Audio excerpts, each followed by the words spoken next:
Hello dear learners, welcome to MD's English Empire and Institute for Learning English. Students, আজকে আমাদের আলোচ্য বিষয় হচ্ছে সেমেস্টার 3 একটি অনবদ্য পোয়েম। সেই পোয়েমের নামটা কি হচ্ছে? ইউলিসিস। অ্যালফ্রেড লর্ড টেনিসনের বিখ্যাত পোয়েম ইউলিসিস। তো এই ইউলিসিস পড়ার আগে ইউলিসিস কে ছিলেন এটা আমাদের আগে জানা বিশেষ করে প্রয়োজন। ইউলিসিস হচ্ছে আর কেউই না, কিং অডিসাস। কিং অডিসাসকে অ্যালফ্রেড টেনিসনের দেওয়া একটি নাম হচ্ছে কি Ulysses, the great king. Great king এই জন্যই বললাম কারণ কথাটি আইরনিক। মনে রাখবো, দ্য আইডল গ্রেট কিং। তো অ্যালফ্রেড লর্ড টেনিসন সম্পর্কে আমাদের এই কবিতাটি পড়ার আগে বেশ কিছু কথা জেনে নেওয়া অবশ্যই প্রয়োজন। সো অ্যালফ্রেড লর্ড টেনিসন হলেন, মনে রাখবো, ভিক্টোরিয়ান এরার একজন বিখ্যাত পোয়েট বা উল্লেখযোগ্য পোয়েট। শর্ট ফর্মে বলতে গেলে যে অ্যালফ্রেড লর্ড টেনিসনের জন্ম কত সালে হয় মনে রাখবো, 1809 সালে তার জন্ম এবং মৃত্যু হচ্ছে 1892। এবং তিনি ছিলেন তখনকার ভিক্টোরিয়ান এরার সমসাময়িক যে একজন হাইলি রেসপেক্টেবল অথবা ইনফ্লুয়েন্সিয়াল পোয়েট, ইংলিশ পোয়েট বললে ভালো হয়, যিনি কিনা পরিচিত ছিলেন, particularly known for his contribution to the Victorian এরা। ভিক্টোরিয়ান এরার একজন উল্লেখযোগ্য বিখ্যাত নামকরা স্বনামধন্য কবি ছিলেন অ্যালফ্রেড লর্ড টেনিসন। মনে রাখবো 1809 থেকে 1892। তিনি কি করেছিলেন বলতো? অ্যাজ এ লয়ারেট, তিনি ইউনাইটেড কিংডমের লয়ার হিসেবে তিনি বিভিন্ন রকম ওয়ার্কস, তার বিভিন্ন রকম লেখালেখি আমরা পেয়ে থাকি। তার মধ্য থেকেই এই ভিক্টোরিয়ানের একরকম বিখ্যাত কবিতা আমাদের পাঠ্য আজকে Ulysses. So let's begin with the Ulysses. মনে রাখবো ইউলিসিস হচ্ছে তিনার one of the greatest poem. তার বিখ্যাত কবিতা হচ্ছে কি ইউলিসিস। তো অ্যাজ ইউজুয়াল তোমরা এই রিডিংগুলো পড়ে নিতে পারবে তোমাদের যে ভেরিয়াস টাইপস অফ মানে বই আছে সেগুলো ইউজ করে। সো আজকে যেটা আমি এই ক্লাসের মধ্য দিয়ে আলোচনা করে দেবো সেটা হচ্ছে কি the whole critical summary of the poem, যেটা আমাদের জানা খুবই খুবই প্রয়োজন। So let's begin. এই সামারির মধ্য দিয়ে তোমরা একটা ধারণা পেয়ে যাবে যে কিং ইউলিসিস কেমন ছিল। দেখো, ইউলিসিস কিং অফ ইথাকা। তাহলে আমরা মনে রাখবো জিনিসটা যে ইউলিসিস ছিল কোথাকার রাজা? ইথাকার। Has return to his kingdom. তিনি তিনার কিংডমে রাজ্যই ফিরে after 20 years of the Trojan war. তাহলে ট্রজন ওয়ার থেকে ফিরে, ট্রজন ওয়ার নিয়ে একটা মিথোলজিক্যাল স্টোরি আছে আমাদের, যেখানে হেলেনাকে পাওয়ার জন্য, ট্রয়ের হেলেনাকে পাওয়ার জন্য, ফিরে পাওয়ার জন্য গ্রিকদের সঙ্গে যে রোম্যানদের একটা মহাযুদ্ধ হয়েছিল, তো তাকেই বলা হয় ট্রজন ওয়ার। শর্ট ফর্মে বলে দিলাম। এই ট্রজন ওয়ার সম্পর্কে তোমরা যদি জানতে চাও তো কমেন্ট করো, তো আমি অবশ্যই তোমাদেরকে ট্রজন ওয়ার সম্পর্কে একটা আলাদা ভিডিও বানিয়ে দেবো। এই ওয়ারটা সম্পর্কে অবশ্যই তোমাদের জেনে থাকা প্রয়োজন। তাহলে ইথাকার একজন স্বনামধন্য কিং যুদ্ধ থেকে ফিরছেন কত সাল পর? মনে রাখবো 20 ইয়ার্স, তাহলে 20 বছর পর ট্রজন ওয়ার থেকে ফিরছেন। He has journeyed through unknown strange seas unknown. তাহলে ইউলিসিস অর্থাৎ কিং অডিসাসের জীবনে তিনি তিনার জীবনে অনেক সমুদ্র, মহাসমুদ্র পেরিয়ে গেছেন, নাম না জানা। Seen many countries. তো সেই সমুদ্রগুলো অনেক কান্ট্রি ওপর দিয়ে বয়ে গেছে বা অনেক কান্ট্রিগুলোর সঙ্গে ইন্টারলিঙ্কড, কানেক্টেড। তো সেই কান্ট্রিগুলোও তিনি এক্সপ্লোর করেছেন ওই সি জার্নি করার থ্রু বা যুদ্ধ করার সময়। And has come back home, এবং তিনি তিনার রাজ্যে ফিরে এসেছেন ফুল অফ এক্সপিরিয়েন্স। কি আছে তিনার জীবনে? না শুধুই অভিজ্ঞতা, all the experiences that he has gained have made up his present character. you know এই যে তার অভিজ্ঞতা সম্পন্ন যে জীবন, তার জীবনটাকে কি করেছে, বিস্ময়কর করে তুলেছে। তার জীবনে নেই আনন্দ। কার জীবনে নেই আনন্দ? কিং ইউলিসিসের। মনে রাখবো, king Odysseus. The poem is a dramatic monologue. বারবার মনে রাখবো এই জনরাটা কি পোয়েমের টাইপটা কীরকম, দেখবে পরে এটা কোয়েশ্চেন পড়বেই। শর্ট কোয়েশ্চেন তোমাদের আসা খুবই সম্ভব যে এই পোয়েমটা জনরা কি। এই পোয়েমটার জনরা হচ্ছে ড্রামাটিক মোনোলগ, ইন হুইচ ইউলিসিস, যেখানে ইউলিসিসকে দেখা যাবে, is suppose two be speaking and expressing his ideas. তাহলে এক্সপ্রেসিং করবে, এবং তাহলে ড্রামাটিক মোনোলগে কী হয় সেটা আমাদের একটু জানতে হবে। ড্রামাটিক মোনোলগে যে বক্তা সে নিজের মধ্যেই বকে এবং নিজেই সে শ্রোতা, ঠিক আছে? তাহলে মনে মনে হয় কথাবার্তা এবং মনে মনেই শ্রোতা সে নিজে। That is dramatic মোনোলগ, in short form আমি বললাম। তাহলে তার আইডিয়াগুলো, নিজের থটগুলো কী করছে, ডিসকাস করছে। কে ডিসকাস করছে? Ulysses. Ulysses is sick of his quite, peaceful, unexciting life as a king, passing his days in the company of his aged wife. তাহলে তার যে বৃদ্ধ যে ওয়াইফ, কুইন, এবং যে শান্তিপূর্ণ তার জীবন একবারে পছন্দ হচ্ছে না। যে জীবনটা ইউলিসিস এখন লিড করছে সেই জীবনটা একেবারেই তার পছন্দ নয়। এমনকি তার বৃদ্ধ ওয়াইফ, স্ত্রীকেও পছন্দ হচ্ছে না। অ্যান্ড পারফর্মিং দ্য ডাল অ্যান্ড আনইন্টারেস্টিং ডিউটিস। তারপর কি দেখাচ্ছে দেখো, পারটেইনিং টু হিজ পজিশন। সে তার এই যে পজিশন, কিংলি পজিশন, তাকে সে ডিনাই করতে চাইছে। সে চাইছে না এরকম পজিশনে থাকতে যেটা ব্যারেন, দেখবে লাইনে তোমাদের আছে, যেটা অনুর্বর জমির মতো হয়ে গেছে, মরুভূমি হয়ে গেছে তার জীবন, এক কথায় বলতে গেলে metaphorically. He recalls his past which was full of কি বলতো, অ্যাকশন অ্যান্ড অ্যাডভেঞ্চার। তাহলে সে তার পাস্ট, অর্থাৎ যে 20 বছর আগে যে ট্রজান ওয়ার, যে তার এক্সপ্লোর ওভার দ্য সিজ যে অভিজ্ঞতাগুলো হয়েছিল, সেগুলো সে মনে করছে যে তখনকার লাইফটা তার সম্পূর্ণ অ্যাকশন এবং অ্যাডভেঞ্চারে পরিপূর্ণ ছিল, যেটা এখন হয়ে গেছে ব্যারেন লাইফ। ঠিক আছে, এই কম্প্যারিজনটা আমরা মনে রাখবো। তারপর দেখি,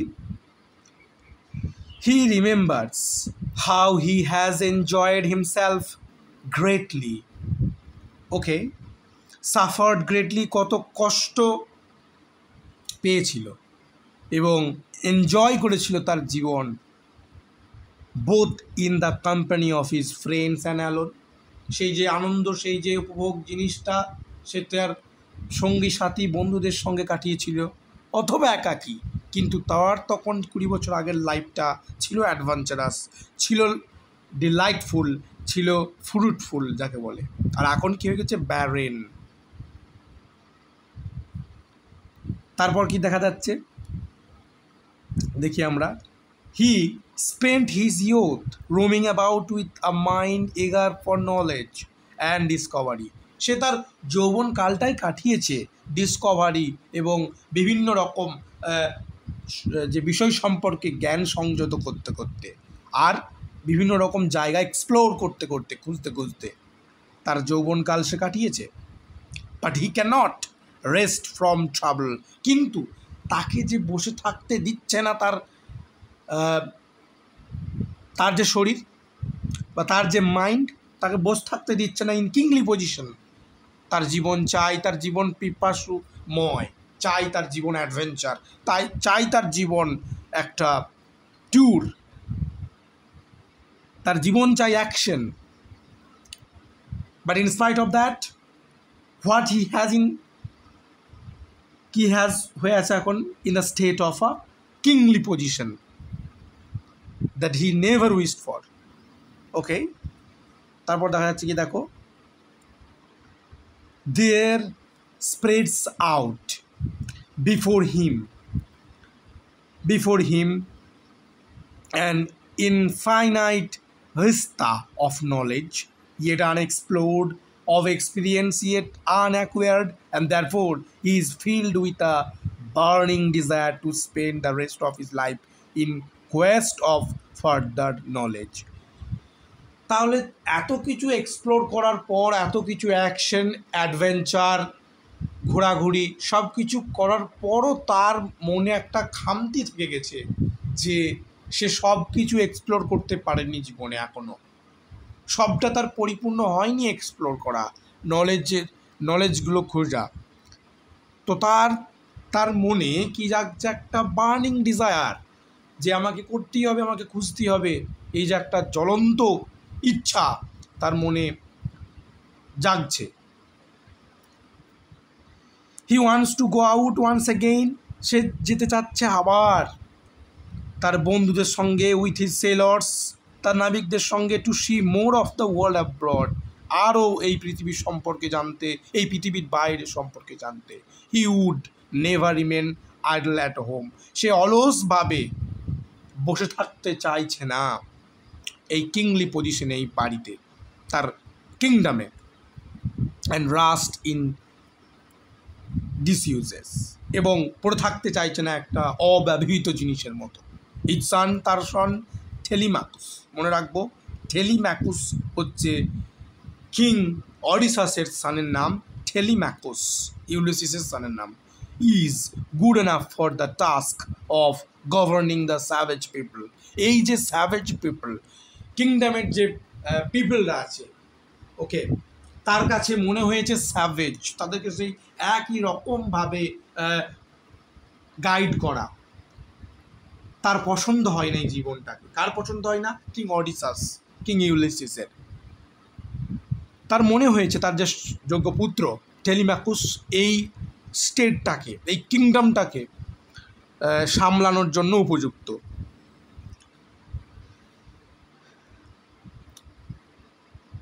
there is no pleasure in resting, তাহলে কোনো প্লেজার নেই চুপ করে বসে থাকা বা আরামে থাকায়। one must sign in use, একজন অবশ্যই কাজ বা কর্মর সঙ্গে লিপ্ত থাকবে, অবশ্যই অ্যাক্টিভ থাকবে যতদিন তার দেহতে প্রাণ আছে। এটা ইউলিসিসের স্টেট কাট বক্তব্য, যে one should not be in the state of a bed, okay, laying on a bed, okay. In spite of that, he should fight, he should explore, he should go out all over the world and extracting knowledge wherever and whenever it is accessible. Clear? Next, knowledge in the world is limitless, you know, যেটা আমি বললাম যে knowledge, এই পৃথিবীতে knowledge শেষ নেই, limitless, তার কোনো লিমিট নেই।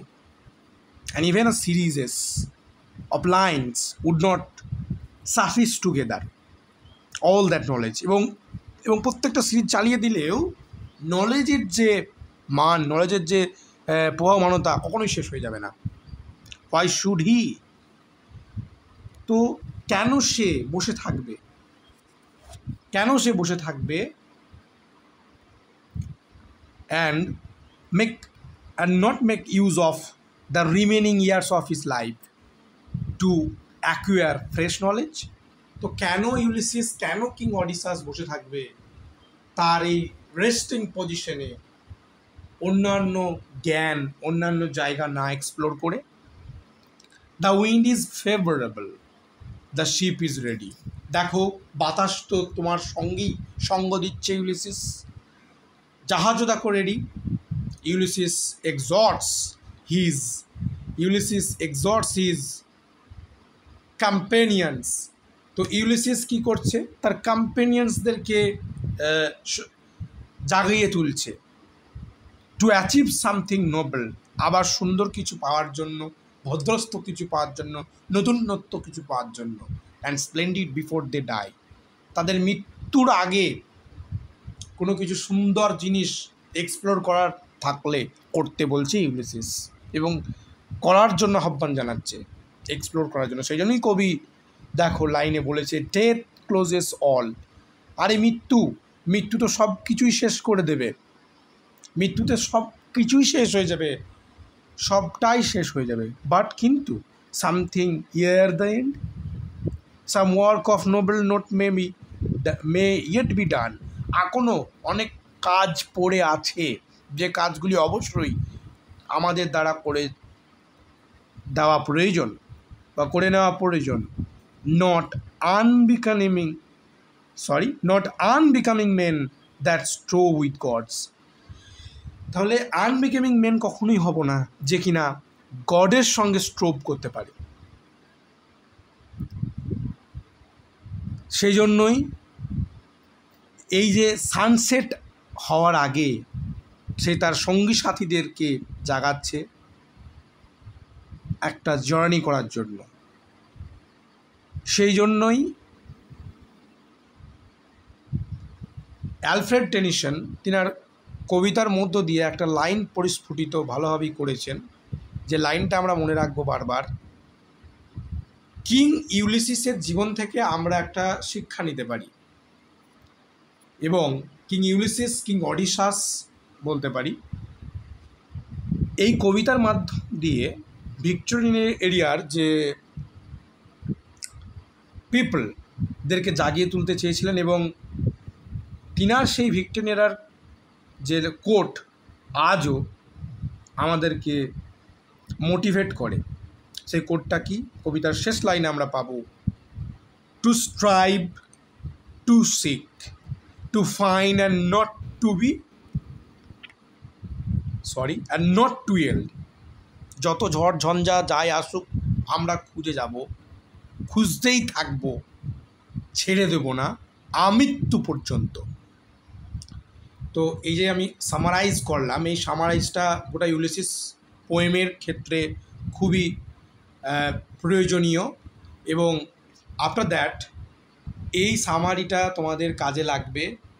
যদি তোমাদের ইউলিসিসের ক্যারেক্টারটা আসা খুবই বড় প্রশ্ন তোমাদের এক্সপেক্টেড, সম্ভাব্য যদি আসে, আমি সামারাইজ করে তোমাদেরকে বলে দিলাম, এটা লিখে দিলি অবশ্যই তোমরা ভালো উত্তর করে আসতে পারবে। আর এই কোডটা কখনই ভুলে যেও না, to strive, to seek, to find and not to Yale.